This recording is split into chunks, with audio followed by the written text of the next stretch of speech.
अस्सलाम वालेकुम स्टूडेंट्स, मैं हूं अब्दुल कुद्दूस बेग, आपका फिजिक्स टीचर। स्टूडेंट्स, आज हम डिस्कस करेंगे चैप्टर नंबर 2 का question number 7, question number 8, question number 9 and question number 10।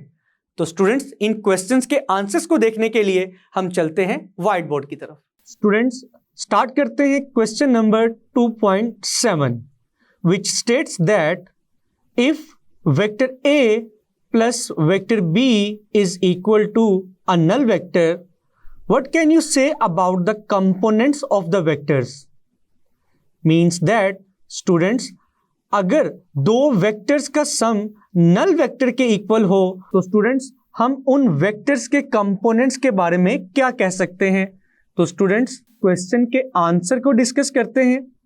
Students, जैसे कि a formula is given in the question statement, vector A plus vector B is equal to a null vector। तो students, अगर मैं vector B को equal की right side पे shift करूं तो students we will get vector A is equal to minus vector B। Vector A is equal to negative of vector B। It means that students कि दो vectors का सम सिर्फ उस केस में नल वेक्टर आएगा जब वो दोनों वेक्टर्स इक्वल हो लेकिन उनकी डायरेक्शन क्या हो, ऑपोजिट हो। तो स्टूडेंट्स, हमने देखा when two vectors have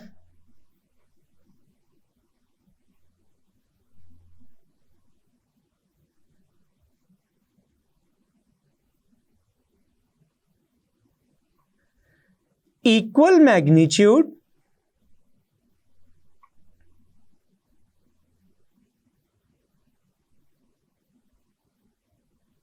but opposite direction,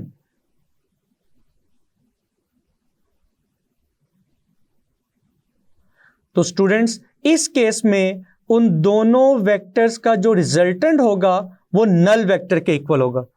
लेकिन स्टूडेंट्स, अगर हम उन वेक्टर्स के रेक्टेंगुलर कंपोनेंट्स की बात करें तो स्टूडेंट्स हम लिख सकते हैं इन केस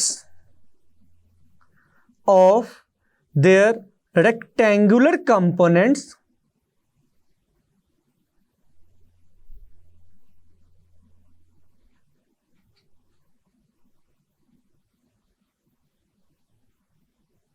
स्टूडेंट्स, अगर वेक्टर ए और वेक्टर बी का मैग्नीट्यूड इक्वल है और डायरेक्शन ऑपोजिट है तो स्टूडेंट्स अगर दोनों वेक्टर्स के रेक्टेंगुलर कंपोनेंट्स की बात की जाए तो स्टूडेंट्स दोनों वेक्टर्स के रेक्टेंगुलर कंपोनेंट्स भी मैग्नीट्यूड में इक्वल होंगे और डायरेक्शन में ऑपोजिट। तो हम स्टूडेंट्स लिख सकते हैं, अगर इस फॉर्मूला को इक्वेशन 1 कहा जाए और अब अगर हम इक्वेशन 1 में वेक्टर ए के रेक्टेंगुलर कंपोनेंट्स की वैल्यू पुट करें तो हम लिखेंगे A x i cap plus A y j cap plus A z k cap is equal to minus. Now students, अगर हम वेक्टर बी के रेक्टेंगुलर कंपोनेंट्स की वैल्यूज को पुट करें तो हम लिखेंगे B x i cap plus B y j cap plus B z k cap. Now students, अगर इस नेगेटिव साइन को हम ब्रैकेट के अंदर मौजूद वैल्यूज से मल्टीप्लाई करवाएं तो वैल्यूज के साइन चेंज होंगे, minus B x i cap minus B y j cap minus B z k cap और इक्वल की लेफ्ट साइड पे मौजूद वैल्यूज एज इट इज रहेंगी, ए x i cap plus A y j cap plus A z k cap. Now students, अगर equal के दोनों तरफ मौजूद वेक्टर्स को कंपेयर किया जाए तो हम लिख सकते हैं by comparing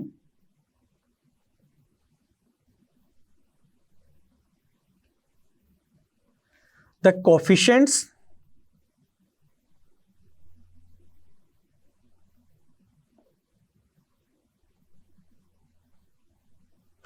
of unit vector i cap, unit vector j cap and unit vector k cap, तो स्टूडेंट्स हम लिख सकते हैं ax is equal to minus B x, ay is equal to minus B y and az is equal to minus B Z.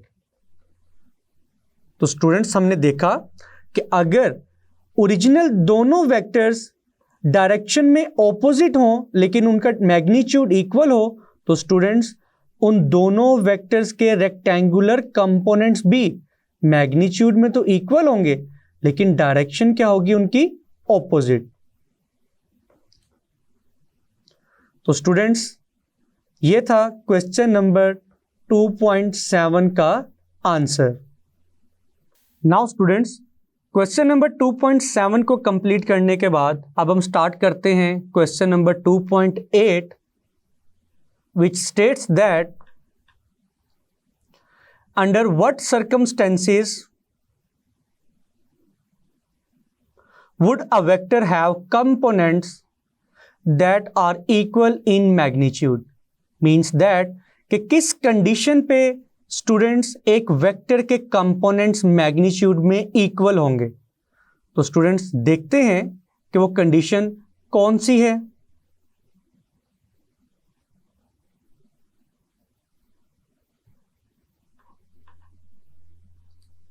सबसे पहले students हम लिखेंगे late consider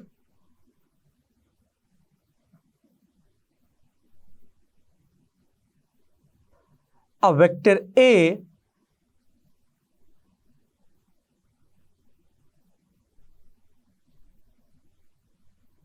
if theta be the angle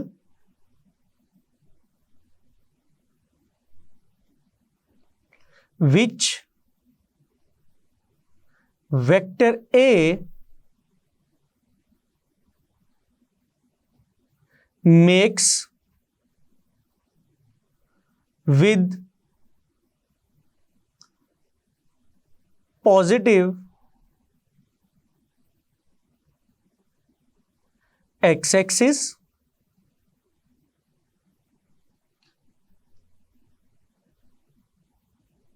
and students अब हम further बताएंगे vector A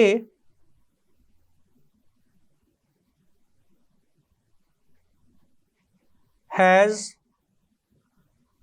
to rectangular components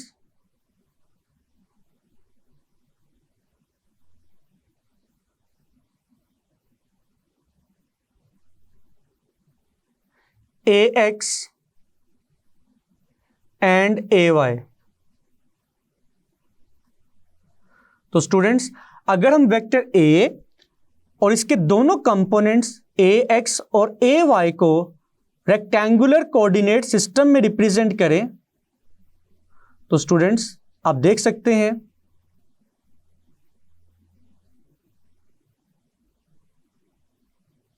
this is XY plane and it is our vector A। Now students, vector A is making an angle theta। तो students, vector A के two rectangular components क्या होंगे? One component is along x-axis and one component is along y-axis। This is AY and this is AX। तो students, अब हम देखते हैं कि थीटा की किस वैल्यू पे वेक्टर ए के दोनों कंपोनेंट्स इक्वल होंगे। नाउ स्टूडेंट्स जैसा कि हमें मालूम है कि थीटा की वैल्यू निकालने के लिए हम कौन सा फॉर्मूला यूज करते हैं? Tangent inverse A y over A x. This is equation number 1। Now students it is mentioned that कि हमने वो कंडीशन निकालनी है जिस पे वेक्टर ए के दोनों कंपोनेंट्स का मैग्नीट्यूड क्या होगा? इक्वल होगा। तो हम पुट कर सकते हैं let ax is equal to ay, और हम दोनों वेक्टर्स के कंपोनेंट्स को a के इक्वल कंसीडर कर लेते हैं। तो स्टूडेंट्स, अगर इक्वेशन 1 में वेक्टर के x कंपोनेंट और वेक्टर के y कंपोनेंट की वैल्यूज को पुट किया जाए, जो कि किसके इक्वल है, a के इक्वल, तो स्टूडेंट्स आप देख सकते हैं कि जब दोनों कंपोनेंट्स इक्वल हों तो ये कैंसिल होंगे। रिमेनिंग वैल्यू क्या आएगी स्टूडेंट्स, 1। नाउ स्टूडेंट्स, अगर हम टेंजेंट इनवर्स 1 की वैल्यू को कैलकुलेट करें तो हमारा आंसर आएगा theta is equal to 45 degree. तो स्टूडेंट्स, ये है वो एंगल जिस पे वेक्टर ए के दोनों कंपोनेंट्स का मैग्नीट्यूड इक्वल होगा। तो स्टूडेंट्स, ये था क्वेश्चन नंबर 2.8 का आंसर। नाउ स्टूडेंट्स, अब हम स्टार्ट करते हैं question number 2.9। Is it possible to add a vector quantity to a scalar quantity? Students, क्या ऐसा मुमकिन है कि हम एक वेक्टर क्वांटिटी को एक स्केलर क्वांटिटी में ऐड कर सकें? तो स्टूडेंट्स, इस क्वेश्चन का आंसर है नो।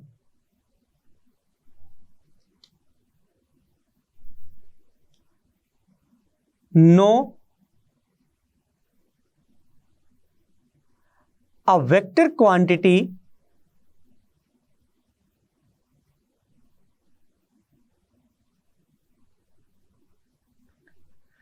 cannot be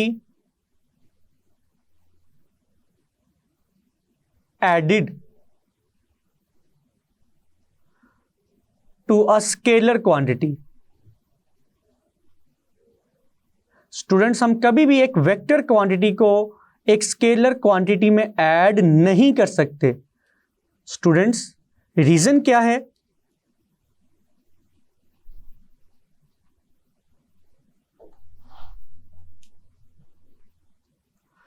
स्टूडेंट्स, जैसा कि हमें मालूम है कि एक स्केलर क्वांटिटी में सिर्फ और सिर्फ मैग्नीट्यूड और यूनिट होता है। तो यूनिट को अगर हम इग्नोर करें, अ scalar quantity only has magnitude. लेकिन स्टूडेंट्स, अगर एक वेक्टर क्वांटिटी की बात की जाए तो वेक्टर क्वांटिटी में मैग्नीट्यूड भी होगा और डायरेक्शन भी होगी। तो स्टूडेंट्स, अगर हम एक स्केलर और वेक्टर को ऐड कर भी दें तो यह बताना बहुत ही मुश्किल होगा कि जो रिजल्ट आएगा क्या वो स्केलर क्वांटिटी होगी या फिर vector quantity. Students, further more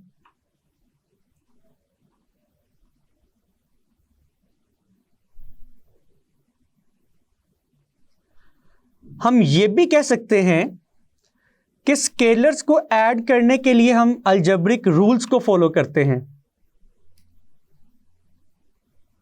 we follow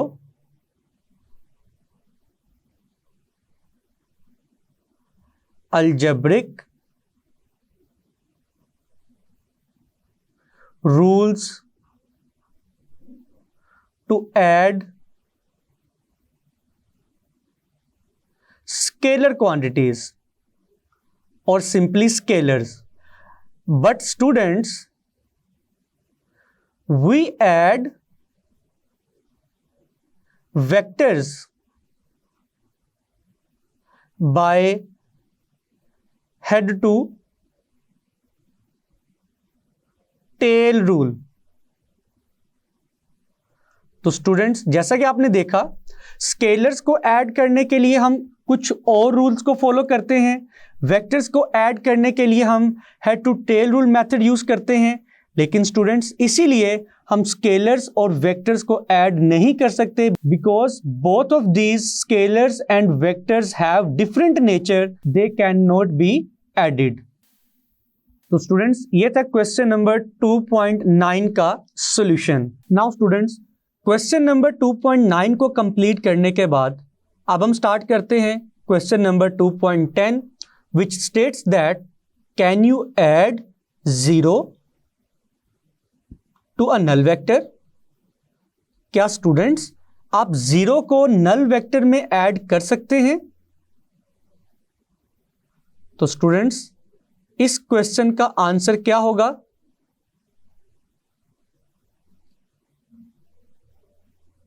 no.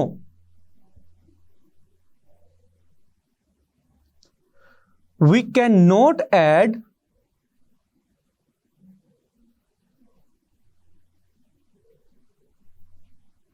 zero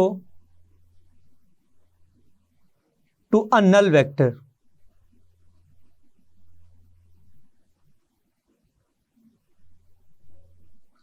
students reason क्या होगी कि हम 0 को नल वेक्टर में ऐड क्यों नहीं कर सकते? तो स्टूडेंट्स मैं रेफरेंस दूंगा प्रीवियस क्वेश्चन के आंसर का कि हमने क्वेश्चन नंबर 2.9 में ये चीज देखी थी कि हम एक स्केलर को एक वेक्टर क्वांटिटी में ऐड नहीं कर सकते। तो स्टूडेंट्स देखिएगा, क्या 0 एक स्केलर क्वांटिटी नहीं?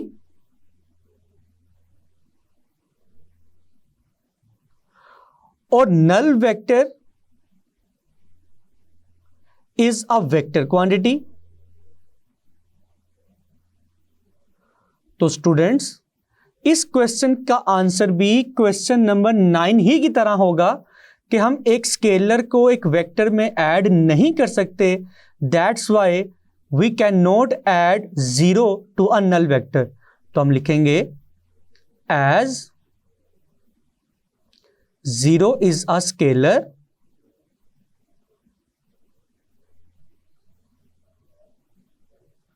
and null vector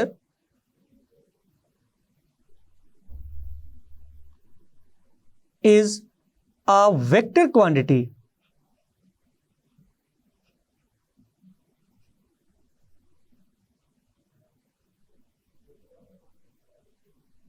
and we cannot add scalar quantity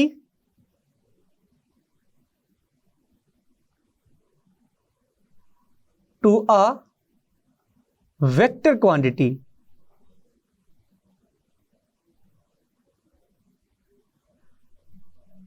Therefore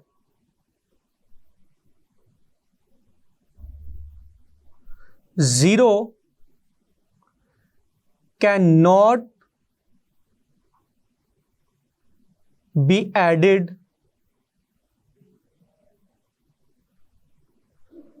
to a null vector।